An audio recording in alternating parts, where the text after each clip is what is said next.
السلام علیکم دوستو، آج میں آپ کے لیے لے کے آئی ہوں ایک معقول فطرت واقعہ سے بھری پڑی ہے، ایسے واقعہ جو سوات سے بھیجا گیا ہے۔ کالج کے تقریباً تمام لڑکیوں کے بارے میں ہمیں معلوم ہوتا تھا، اچھی خاصی جان پہچان بھی تھی، لیکن وہ جانے کون سی ایئر کی طالبہ تھی۔ میں نے اسے پہلی دفعہ لائبریری کے قریب درخت کے نیچے بیٹھا ہوا دیکھا تو میں تقریباً بے ہوش ہوتے ہوتے بچا۔ اتنا مکمل حسن! میں تو حیران رہ گیا اسے دیکھ کر۔ میں ایک ٹک اسے دیکھا جا رہا تھا، وہ بھی بالکل اسی طرح مجھے دیکھنے لگی جیسے میری ہی منتظر ہو۔ پھر اس نے اشارے سے مجھے بلایا۔ سنو، تمہارا نام کیا ہے؟ میرے قریب آ جانے پہ وہ مسکرا کے بولی، میرا نام؟ میں اس کی بے باکی پہ حیران تھا۔ میرا نام شہزور ہے، تمہارا نام؟ میرا نام بشریٰ ہے۔ ویسے تمہارا نام بہت خوبصورت ہے۔ شکریہ۔ کون سے ایئر میں ہو؟ میں اس بات کو چھوڑو، کوئی اور بات کرو۔ میں تو یہاں BCom فائنل میں نے ابھی اتنا ہی کہا تھا کہ وہ بول اٹھی، مجھے سب کچھ معلوم ہے، بس تم اتنا بتاؤ، مجھ سے دوستی کرو گے؟ وہ اتنی اپنائیت سے باتیں کر رہی تھی کہ میں اس کے سحر میں کھو گیا۔ ہاں، کیوں نہیں، تم سے کون دوستی کرنا نہیں چاہے گا؟ بس تو پھر۔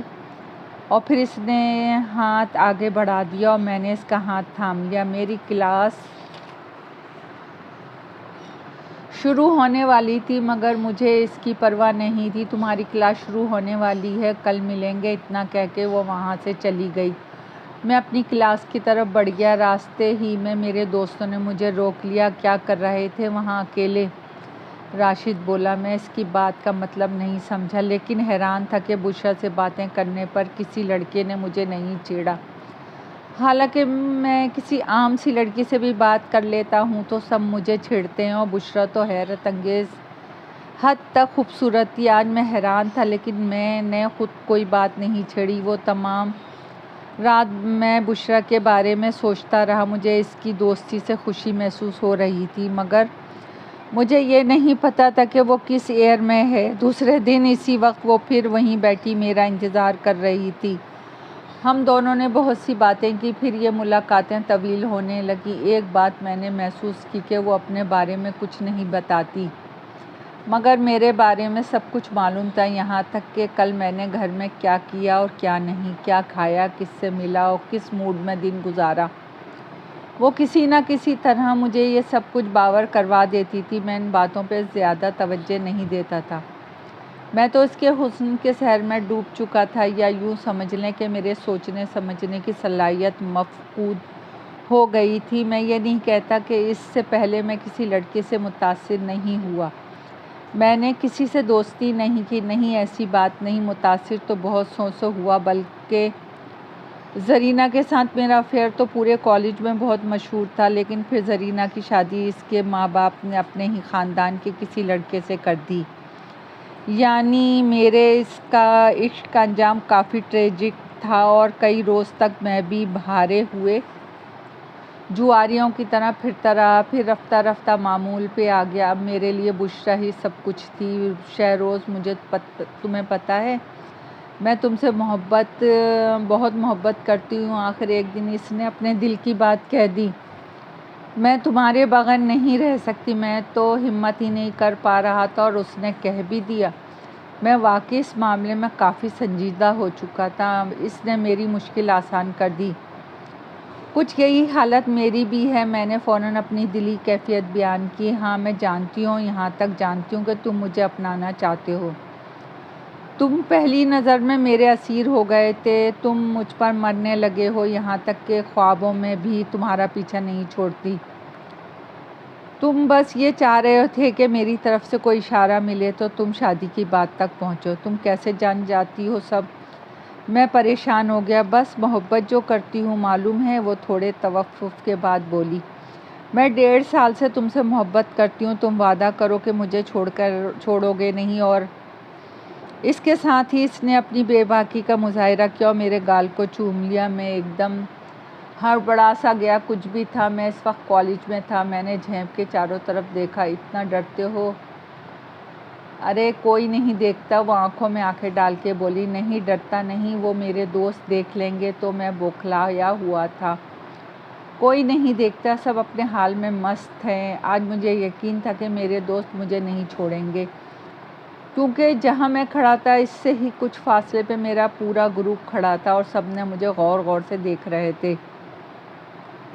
میں جلدی سے اٹھ گیا، میں چلتا ہوں۔ میں نے اس کی جواب کا انتظار نہیں کیا اور تیز قدموں سے اپنے دوستوں کی طرف بڑھ گیا۔ بشریٰ کی ہنسی کی آواز البتہ مجھے سنائی ضرور دی تھی۔ یا شہروز، مجھے تم کچھ ٹھیک نہیں لگتے۔ اسفند نے مجھے غور سے دیکھتے ہوئے کہا، تم اس درخت کے نیچے کیا کرتے ہو یار؟ راشد بولا، وہ یار میں نے منع کیا مگر وہ بس۔ ابھی میرا جملہ ادھورا تھا کہ طاہر بولا، اس درخت کے نیچے ایسی کیا بات ہے جہاں جا کے تم دنیا اور فہیم سے بے خبر ہو جاتے ہو؟ میں نے اس بات کا جواب نہیں دیا، حالانکہ اسی کے سوال نے مجھے حیران کر دیا تھا۔ چلو کلاس مس کرنا ہے کیا؟ بس اتنا کہہ کے میں آگے بڑھ گیا۔ وہ مجھ سے ٹوٹ کے پیار کرتی تھی، لیکن آج تک اس نے اپنے گھر والوں کے بارے میں کچھ نہیں بتایا۔ میں نے بہت کوشش کی لیکن وہ ٹال مٹول کر جاتی۔ اس کا پیار تو دن بدن بڑھتا جا رہا تھا۔ اب تو ایسا لگتا تھا کہ ہم دونوں ایک دوسرے کے لیے پیدا ہوئے ہیں۔ میں نے اس کے بارے میں اپنے دوستوں کو ابھی تک کچھ نہیں بتایا تھا اور اس محبت کو اپنے دل میں چھپا رکھا تھا۔ آخر بات شادی تک پہنچ ہی گئی۔ میں نے ہمت کر کے ماں باپ سے بات کی تو نئے مسائل نے آ گھیرا۔ پر وہ لڑکی ہے کون؟ اس کے ماں باپ کا کوئی اتا پتہ؟ بس ممی آپ وہاں ہاں کر دیں، میں اتا پتہ ماں باپ سب لے آؤں گا۔ میں ایکسائٹیڈ ہو رہا تھا۔ ٹھیک ہے، میں لڑکی دیکھ لوں گی، لیکن شادی ابھی نہیں ہو سکتی۔ ابھی تمہاری بہن بیٹھی ہے شادی کے لیے۔ ممی اس کی شادی بھی ہو جائے گی، اور ویسے بھی وہ ابھی سیکنڈ ایئر میں آگے پڑھنا چاہتی ہے۔ میرا تو فائنل ایئر ختم ہونے والا ہے، ضروری تو نہیں کہ… اچھا بس لڑکی دکھاؤ مجھے۔ امی نے ہاتھ اٹھا کے میری بات کاٹ دی۔ ممی اس سے ملنے پہ راضی ہو گئی تھی۔ میں بہت خوش تھا، مجھے یقین تھا کہ اب میرے عشق کا انجام ٹریجک نہیں ہوگا۔ دیکھو بشریٰ، ممی تمہارے والدین سے ملنا چاہتی ہیں۔ میں نے بات شروع کی۔ والدین؟ وہ ایک دم رو دی اور ایسے پھوٹ کے روئی کہ اس کی ہچکیاں بن گئی۔ کیا ہوا بشریٰ؟ تمہارے والدین نہیں مانیں گے کیا؟ میرا دل دھڑک اٹھا۔ شہزور، میرے والدین زندہ نہیں، میں اکیلی ہوں اس بھری دنیا میں۔ سوائے تمہارے میرا اور کوئی نہیں ہے۔ لیکن تم نے مجھے یہ سب پہلے کیوں نہیں بتایا؟ میں تمہیں غمزدہ نہیں دیکھنا چاہتی تھی۔ رہتی کہاں ہو تم؟ میں کالج کے ہاسٹل میں رہتی ہوں۔ کالج کے ہاسٹل میں؟ میری ممی، خیر تم آج شام کو تیار رہنا، میں نے کچھ سوچتے ہوئے کہا۔ میں تمہیں اپنی ممی سے ملواؤں گا۔ اور وہ شرمانے کے بجائے میری آنکھوں میں آنکھیں ڈال کے دیکھنے لگی۔ اس کی آنکھیں ایک دم لال ہو گئیں۔ میں ایک دم کو گھبرا گیا، پھر سنبھل کر بیٹھ گیا۔ اس نے آگے بڑھ کر میرے ہاتھ چوم لی اور میں گنگ سا ہو گیا۔ وہ جب کوئی ایسی بولڈ حرکت کرتی تو میرا دل چاہتا کہ میں اسے منع کروں، کوئی دیکھ نہ لے، مگر میں کچھ نہ کہہ پاتا۔ دوپہر کو میں نے ممی کو ساری بات بتا دی۔ ممی حیران ہوئی کہ اس کے والدین کے بارے میں مجھے آج پتہ چلا، حالانکہ یہ بات میرے علم میں ہونی چاہیے تھی۔ پھر بھی وہ اپنے بیٹے کی پسند کو دیکھنا چاہتی تھی، مگر پاپا کو پتہ نہیں کیا ہو گیا تھا۔ میں آپ کو بتانا بھول گیا کہ میرے پاپا عالم، انہیں جب امی نے میرے بارے میں اور بشریٰ کا ذکر کیا تو وہ کافی ناراض ہوئے۔ انہوں نے کافی ہنگامہ کیا کہ وہ لڑکی کو نہیں دیکھیں گے، نہ اسے بہو بنائیں گے، مگر ممی نے انہیں منا لیا۔ آخر میں ان کا ایک ہی تو بیٹا تھا۔ شام کو جب بشریٰ گھر آئی تو ممی نے اسے ہاتھوں ہاتھ لیا، خوب خاطر تواضع کی اور آنکھوں ہی آنکھوں میری پسند کی داد بھی دی، مگر پاپا نے عجیب حرکت کی۔ وہ اس کی شکل دیکھتے ہی اٹھ کے چلے گئے اور دوبارہ پلٹ کر نہ آئے۔ بشریٰ چلی گئی۔ ممی تو بہت خوش تھیں کہ اتنی خوبصورت بہو انہیں چراغ لے کر بھی ڈھونڈے بغیر بیٹھے بٹھائی مل گئی، لیکن پاپا نے صاف انکار کر دیا۔ وہ رات گئے لوٹے تو سخت غصے میں تھے۔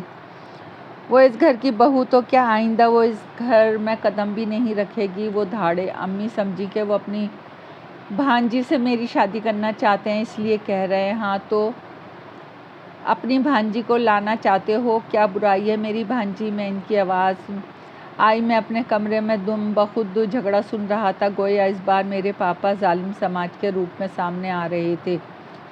بھانجی میں برائی نہیں، مگر بچے کی پسند نہیں ہے، اور پھر تم تو ایسے بھاگے کہ… ممی کی آواز آئی۔ تم نہیں سمجھو گی قدسیہ بیگا ان باتوں کو، بے عقل جو ہو۔ ہاں ہاں، ساری عقل تو تم ہی میں ہے۔ ممی نے ناراضگی کا اظہار کیا۔ ارے نا سمجھ، یہ شادی شہروز کے حق میں بہتر نہیں، اس سے زیادہ میں تمہیں ابھی کچھ نہیں بتا سکتا۔ بس رہنے دیں، بچے کی پسند ہے اور پھر زندگی ان دونوں نے گزارنا ہے۔ دقیانوسی باپوں والی باتیں نہ کریں، میں تو بشریٰ ہی سے شادی کروں گی، اس کی مجھ سے بچے پہ ظلم نہیں ہوگا، سمجھے آپ؟ یہ تمہارا آخری فیصلہ ہے؟ پاپا غصے میں تھے۔ ہاں تو پھر ٹھیک ہے، میں اس گھر میں جب تک نہیں آؤں گا، جب تک وہ اس گھر میں رہے گی، میں جس دن چلی گئی اس دن آؤں گا۔ پاپا گھر سے نکل گئے۔ نہ جانے اس وقت مجھے اور ممی کو کیا ہو گیا تھا کہ ہم نے نہ انہیں روکا، نہ ان کی دھمکی کو سنجیدگی سے لیا۔ میں تو یہی سمجھ رہا تھا پاپا چند دنوں میں مان جائیں گے، پھر ان کا کبھی ممی سے ایسا جھگڑا بھی نہیں ہوا تھا کہ وہ یوں گھر چھوڑ کے جاتے۔ پاپا ایسے تھے ہی نہیں، شاید ممی بھی میرے ہی انداز میں سوچ رہی تھی، اسی لیے انہوں نے بھی نہیں روکا۔ مجھے تو خیر پاپا بہت برے لگ رہے تھے، وہ روایتی باپ بن کے فضول جھگڑے کر رہے تھے۔ وہ چلے گئے، ہمیں یقین تھا وہ رات تک لوٹ آئیں گے، مگر وہ نہیں آئے۔ میں تو بشریٰ کو حاصل کرنے کے لیے بے چین تھا۔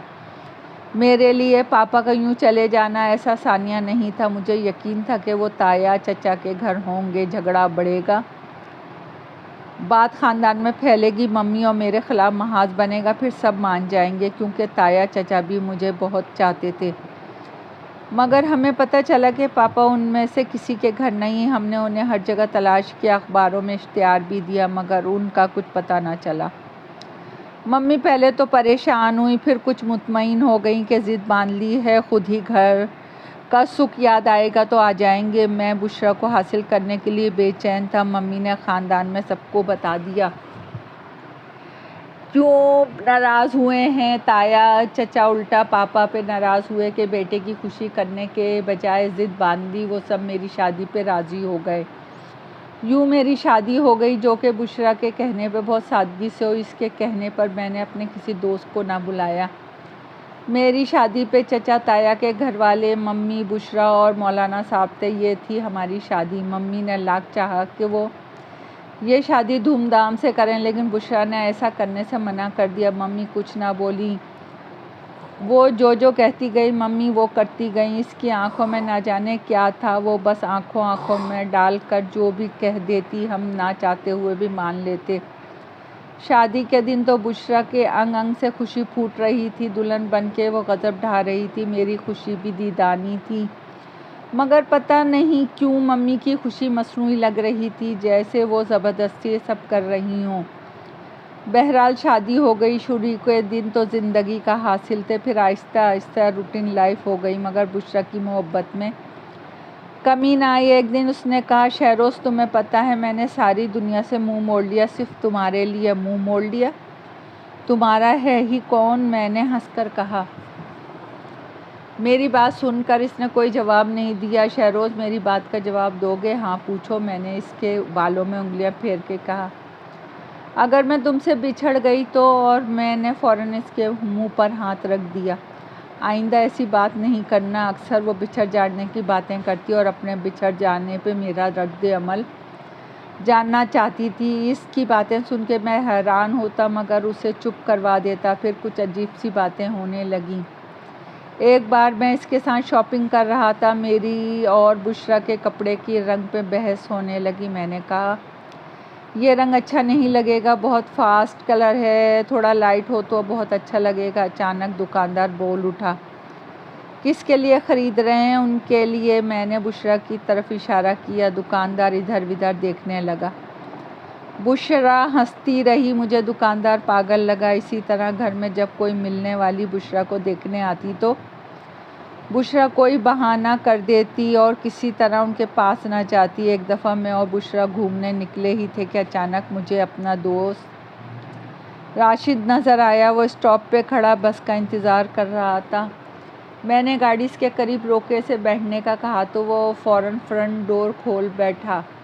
میں نے غصے میں سے دیکھا، مجھے اس کا یہ مذاق برداشت نہ ہو سکا اور میں نے گاڑی آگے بڑھا دی۔ مجھے غصہ اس بات کا تھا کہ وہ دیکھ رہا ہے کہ آگے میری بیوی بشرا ہے، پھر بھی اس نے یہ گھٹیا حرکت کی۔ بشرا کبھی گھر کا کوئی کام نہ کرتی، لیکن ممی کو اس پر بھی کوئی شکایت نہ تھی، حالانکہ میں لاشعوری طور پہ ساس بہو کی اس روایتی جھگڑے کا منتظر تھا، مگر ممی حیرت انگیز طور پہ خاموش تھیں اور کبھی اس کی شکایت نہیں کرتیں۔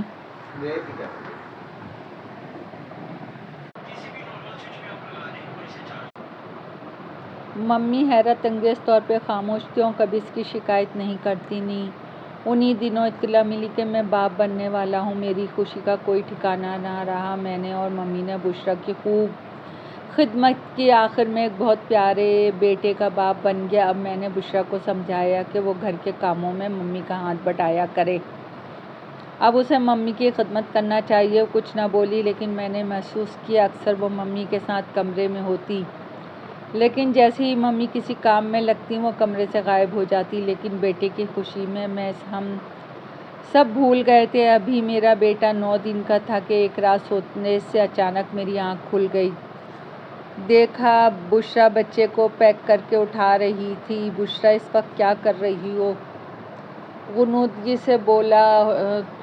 تم جاگ گئے؟ وہ عجیب انداز میں بولی، اس کی آنکھیں انگاروں کی طرح دہک رہی تھیں۔ اب جاگ گئے ہو تو سنو، میں جا رہی ہوں اپنے بچے کو لے کے۔ کیا؟ مجھے جیسے کرنٹ لگا تھا۔ کہاں جا رہی ہو؟ میں اٹھ کے بیٹھ گیا۔ مجھے بشرا ہی نہیں لگ رہی تھی، یوں لگ رہا تھا جیسے بشرا کے روپ میں میرے سامنے سنگ مرمر کا کوئی بت کھڑا ہو۔ نہ اس کی آنکھوں میں اپنائیت تھی، نہ محبت۔ شہزود، میں تم سے آج بھی اتنی ہی محبت کرتی ہوں جتنی پہلے روز کرتی تھی، مگر آج میری وہ مدت پوری ہو گئی جو میں اپنے باپ سے لے کے آئی تھی۔ آج وہ لوگ مجھے لینے آ رہے ہیں۔ تمہارا باپ؟ مگر تم نے تو کہا تھا کہ تم اکیلی ہو۔ شہروز، میں تم سے جھوٹ بولا تھا، میرا باپ نہیں، پورا قبیلہ ہے، پورا خاندان۔ دراصل میں انسان نہیں ہوں۔ کیا تمہارا دماغ تو خراب نہیں ہے؟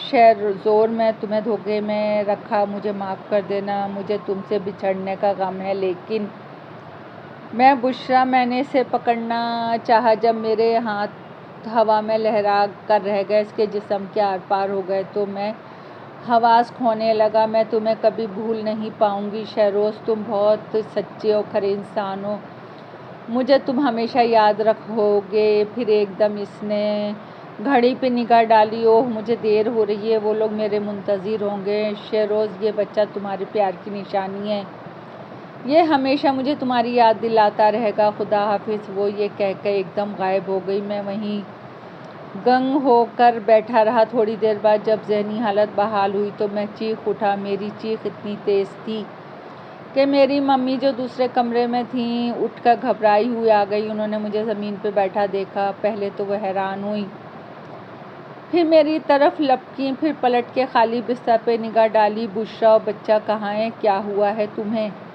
اس سے پہلے کہ میں انہیں جواب دیتا، دروازے کے قریب سے آواز آئی، وہ دونوں جا چکے ہیں۔ میں اور ممی اچھل پڑے۔ ہمارے سامنے پاپا کھڑے تھے، ان کے چہرے پہ کرب تھا۔ میں بے اختیار رو دیا۔ وہ مجھ سے لپٹ گئے اور دیر تک روتے رہے۔ ممی پوچھتی رہیں، کیا ہوا ہے بشرا؟ کہاں ہے؟ مگر نہ تو میرے منہ سے آواز نکلی، نہ پاپا ہی کچھ بولے۔ جواب کیوں نہیں دیتے تم لوگ؟ ممی چیخ اٹھیں۔ اسی وقت انہیں یہ خیال نہیں آیا کہ پاپا 2 برس بعد اچانک آ گئے ہیں، کچھ باتوں کا جواب نہیں ہوتا۔ قدسیہ بیگم،